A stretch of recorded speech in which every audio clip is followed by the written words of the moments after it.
There are reports today that Iran plans to send 4,000 Revolutionary Guard troops to Syria to fight alongside President Bashar al-Assad's forces.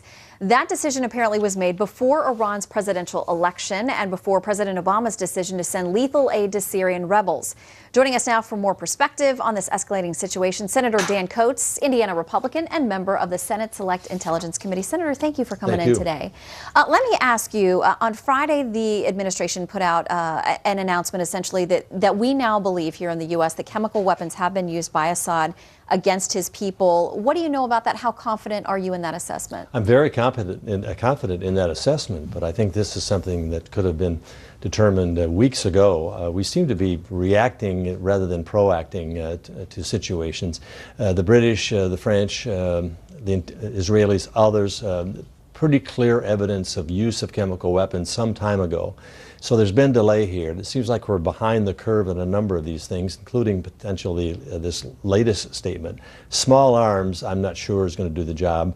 No one is advocating boots on the ground, but America has not really taken the lead in this with other nations in terms of deciding, well, what are we going to do about Assad? We've said it's unacceptable, but now he's prevailing, and so, but is this too little too late? And it kind of looks like it, given what they've said so far. Yeah, and the questions that we have about exactly what's going to be sent or is being sent already to the rebels there. You mentioned small arms. The White House has been pushed on exactly what they're willing to provide, whether it's going to be enough to make a difference at this point. Well, small arms don't stop tanks, which the Syrians are using, and they don't stop air attacks, which the Syrians have been using. You need better arms than that. Anti-tank and anti-Stinger missile type of anti-aircraft if you're going to give the rebels any kind of chance of leveling out this playing field here. How do we vet who these rebels are, who we will be willing to provide what we're calling lethal aid? I mean, how does that vetting process happen? Well, it's very important that it does happen, and we do have ways through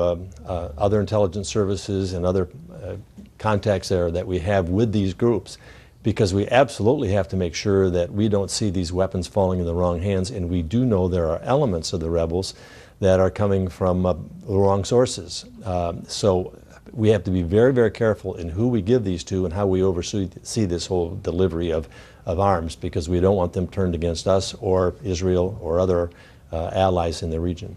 There seems to be a real hesitance, a weariness among the American people to get involved in any way in Syria or anywhere else at this point. We put this out as our Twitter question today, asking people about getting involved, and the vast majority of them have said, no, we can't properly vet these people. We're overextended in so many other places. We have financial problems and sequester here at home. Why is this the right time for the U.S. to get involved in something like this? Well, that's a legitimate question, and to the extent how are we going to get involved in this and how much are we going to do?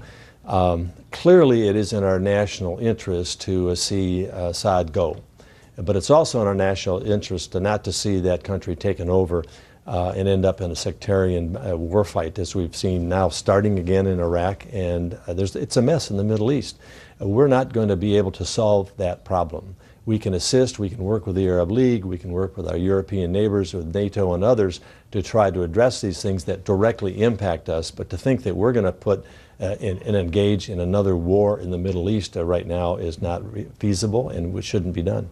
One of your colleagues, Senator John McCain, has been very outspoken on this particular issue, and he made comments this week this past week saying basically Hezbollah is all in, Russia, Iran. There are a lot of other competing outside interests that are fully invested now.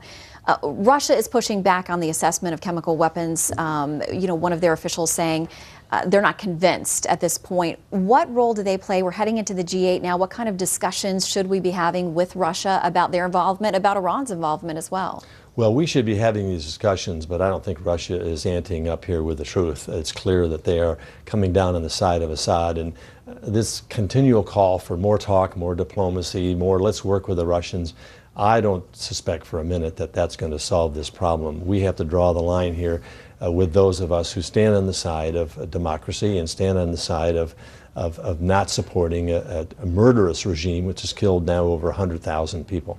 Yeah, it's dragged on way longer than a lot of folks thought it would. Senator Coats, thank you very much for your time, and happy Father's Day. Yeah, thank you very much. Good to see you. Well, North